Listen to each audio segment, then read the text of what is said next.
Well, you know, I liked the idea of being the most intelligent man in the world, you know, so I'm a little bit worried about being typecast in that role, but, you know, I had to study for a couple of weeks. I think, I forget what the question was. Do you see that? That's because I'm the most intelligent person in the world.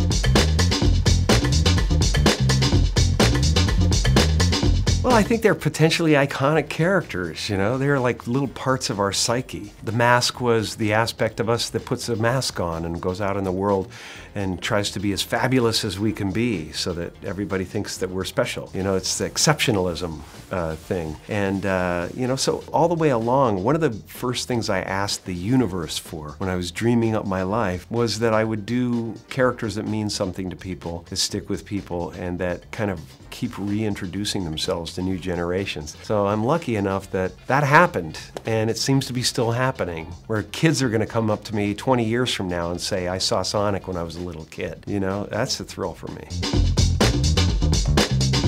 I just think it's all wonderfully creative fun, you know? But the bad guy, you know, depending on what flavor of movie it is, I mean, it's not an R-rated picture, so it's geared toward children, but I want the adults to have a good time too. I want there to be something for them. You know, if you didn't have a smile in your heart, they know it, they sense it, and it scares them, you know? So even when in the Grinch, when I'm being the worst that I could be, I still have a smile in my heart, and they know that.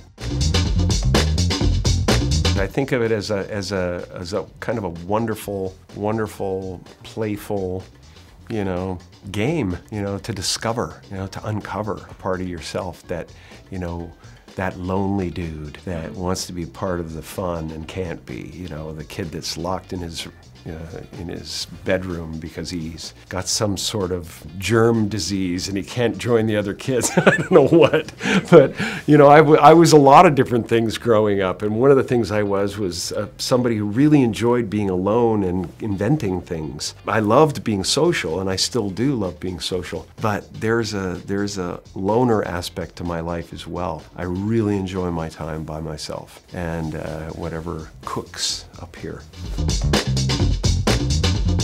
I'll never be afraid of it. I'm glad they like it. You know, it's gratifying for sure. But I just go from what's the truth of the character.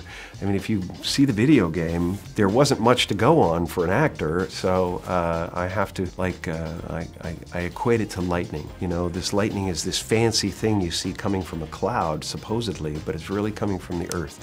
It's grounded in reality, you know, and so the reality of this character is he's the unloved. You know, and combined with genius, it's a very dangerous combination. We got a lot of those running around these days, you know. People, billionaires that are countries unto themselves, you know, that don't pay taxes where they live.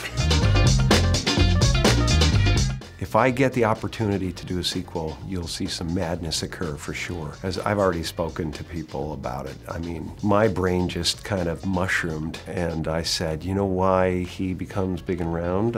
I've got a few reasons if you're interested. And, you know, so it was evolving in my mind, and it's evolved past where I performed it. And so, yeah, I'd love another opportunity.